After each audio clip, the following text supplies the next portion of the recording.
आएगी यदि आप झूठ बोलने के लिए मना करोगे, यदि आप पवित्रता के बारे में सिखाओगे तो कलीसिया में लोग नहीं बढ़ेंगे।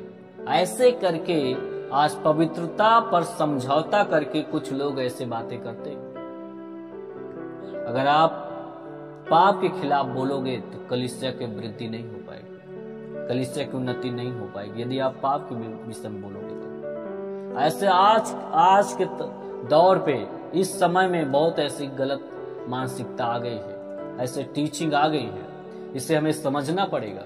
और बहुत सारे लोग इस पे बोलते नहीं पवित्रता के बारे में, वो मन मानी उनको जो अच्छा लगे वही करे, उस पे ना बोला जाए तो ठीक है। और जब वे खराई के साथ पवित्रताई के साथ जब उनको बोला जाता है, कहीं न कहीं वो गुस्सा हो जाते हैं, कहीं न कहीं वो अपने पाप को छिपाने के लिए पास्टर के चर्च की बुराई करने लगते हैं। मेरे प्रिय मेरे भाई बहन, पवित्रता पर समझौता करने वाले ध्यान से सुन लीजिएगा, वचन क्या कहता है यहां पर देख लीजिएगा। इन्होंने हन्ना सपीरा क्या हो गया, अपने प्राण को छोड़ दिया।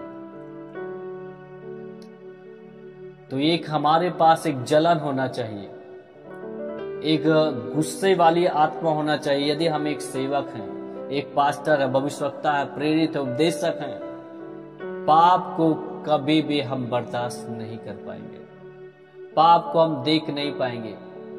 हमें उसके खिलाफ में बोलना ही पड़ेगा, चाहे लोग नाराज हो जाएं, चाहे गुस्सा हो जाएं, चाहे कलीसिया को छोड़ दें, इससे हमें कोई फर्क नहीं पड़ेगा।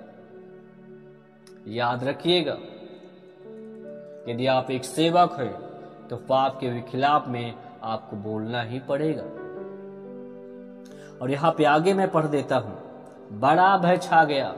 जब ये हन्ना और सपीरा की जब मौत हुई तो यहाँ पे लिखा सारी कलीसिया पर और इन बातों के सब सुनने वालों पर बड़ा भय छा गया। जो सुनने वाले थे, बड़ा भय छा गया। और उस जो शुरुआती जो कलीसिया थी, पाप को एक्सेप्ट नहीं करती थी, पाप को बढ़ावा नहीं देती थी, सीधा बोल देते थे यहाँ पे मिस्टेक है, यहाँ पे गलती है, ये सही नहीं है, और तुरंत उसका अंजाम हो आपने देख लिया। पापी पाखंडी उनसे मिलने के लिए साहस नहीं होता था। आगे लिखेंगे, आगे पढ़ेंगे, प्रेरितों के हाथों से बहुत चिन्ह और अद्भुत काम लोगों के बीच में दिखाए जाते और वे सब एक चित्त होकर सुलैमान को सारे में इकट्ठा हुआ करे, परंतु औरों में किसी को यह हियाव न होता था कि उनमें जा मिले। यहाँ पे लिखा है, परंतु औरों में से किसी को यह हियाव नहीं होता था कि उनमें जा मिले, तब लोग उनकी बड़ाई करते थे। औरों में और लोगों में हियाव नहीं होता था, तो उनके पास जाके मिले, उनके साथ हम संगति करें, वही के पास हियाव और हिम्मत होता था जो वचन के प्रति गंभीर रहता था, जो परमेश्वर के प्रति अपने जीवन को समर्पित करता था। वही उनके पास मिलने का साहस रखते थे, वही मिलते थे। पाप और गुनाह में जीवन जीने वाले, मन को न फिराने वाले, उनके पास हिम्मत नहीं होती थी तो उनके पास जाके मिले। और एक अक्सर व्यक्ति ये होता है, जब पाप में गुनाह में फंसा हुआ व्यक्ति होता है, अपने मन को नहीं फिराता है, उसी में वो लगातार चलता है, तो एक परमेश्वर के जन के सामने आने में वो घबराता है, संगति में आने में वो घबराएगा, कलीसिया में जाने में वो हिचकिचाएगा, उसके कई ऐसे बहाने होंगे। यही होता है, प्रार्थना करने में उसका मन नहीं लगेगा, वचन पढ़ने में उसका मन नहीं लगेगा, सुसमाचार सुनाने में उसका मन नहीं लगेगा, क्योंकि उस पाप के दौर से गुजर रहा है। यही होता है इस शुरुआती कलीसिया में। आज जो पाप पवित्रता पे समझौता करके कहते हैं आप झूठ बोलोगे तो कलीसिया की वृद्धि नहीं हुई, ये कैसे आप बोल रहे हो, ये कैसे आप शिक्षा दे रहे हो।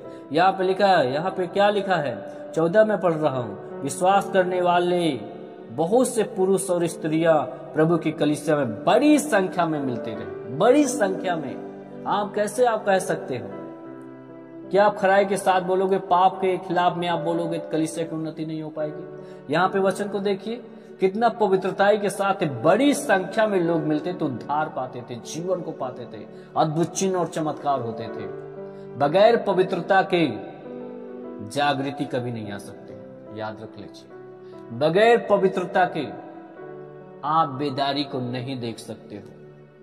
और जो कलीसिया पवित्रताई में होती है, जो कलीसिया पवित्रताई में चलेगी, वहां पे अद्भुत काम होंगे, वहां पे लोग बढ़ेंगे, याद रखिएगा।